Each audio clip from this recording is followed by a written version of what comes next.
الجمعة 234. أبو ظبي عاصمة التخلاط.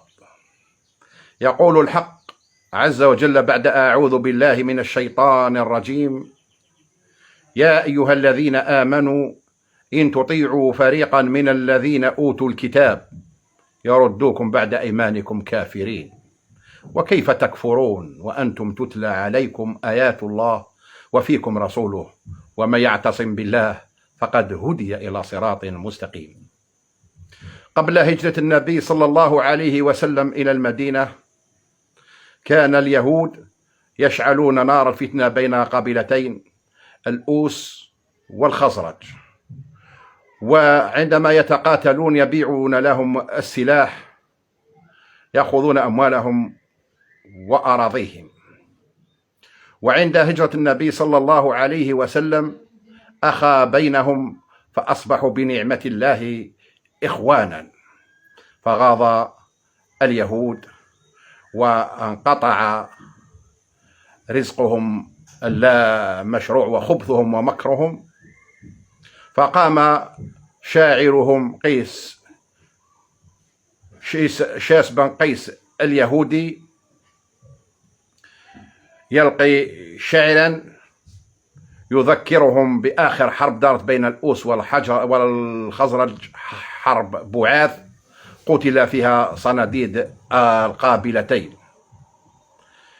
فأشعل في صدورهم حمية الانتقام والجاهلية فتنادوا إلى السلاح.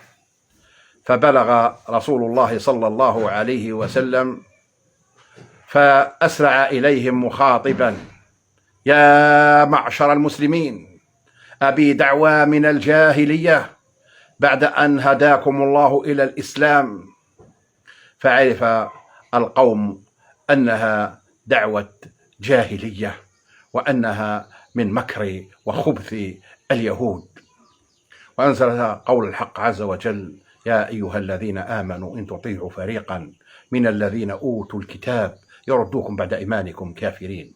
وهو الاقتتال بين الإخوة المسلمين فهو كفر، ولهذا الإمارات تشتغل في هذا المجال، وهي وكيلة الكيان الصهيوني، لا تريد استقرارا للشعوب الإسلامية ولا للشعوب جميعا، لأنها تستثمر في هذا المجال في الفتن. ولهذا لا يكفي أن نصف بعاصمة التخلاط، ولا بد من أخذ إجراءات حاسمة ضدهم. يقول قائل: ما الحل وهل عندكم؟ نعم، الحل بعض يقول الحل يكون على طريقة البرتغال، وآخر على إسبانيا وجنوب إفريقيا، ونحن نقول الحل يكون جزائري كما حدث في 89. أولا رئيس شرعي يتخذ إجراءات، منها إطلاق سراح كل المساجين وإعادة المبعدين وفتح المجال السياسي والإعلامي أمام الشعب الجزائري ليختار من يحكمه بكل حرية كما حدث في 89. وما هذا جيل الذي انقلب على اختيار الشعب وعلى إرادته وعلى مساره الديمقراطي فقد هلك، ونقطع دابر للذين ورطهم وأراد توريثهم هذه الفتن، ونضع حدا لنعيش في جزائر حرة بسيادة شعبها ويحميها من كل المكائد والمكارث، ويكون جيش أبناء الشعب حامي شعبه وفي خدمة السلطات المنتخبة تحت السيادة الشعبية. باسمك إلهي منزل القرآن، والصلاة على النبي يشفع فينا. خلقت الموت والحياة امتحان، فايز يسكن عندك في الجنة. بعثنا الرسول خلق القرآن، قوالوا وفعالوا نسموهم سنة.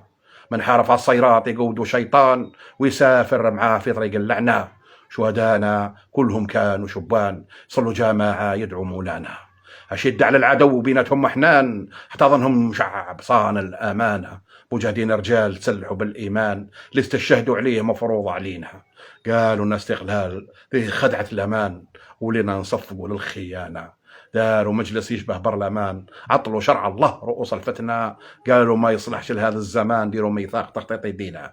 قلنا لهم ربي، قالوا لنا كريملان، واجب نطيعه يرضى عنا. جاء أكتوبر قلب الميزان، وبقينا ثابتين على مبدأنا. العالم كله شاهد عيان، ايدتنا الشعوب فرحت معانا، وشعلت النار في عروش الطغيان، ووجدونا الخنجر للطعنة، اللي خلاته فرنسا كابران وسرجان، ولا جنرال في 30 سنة. صادر اختيار الشعب عامل جبان، راح الاحتلال وقعد ضمانه.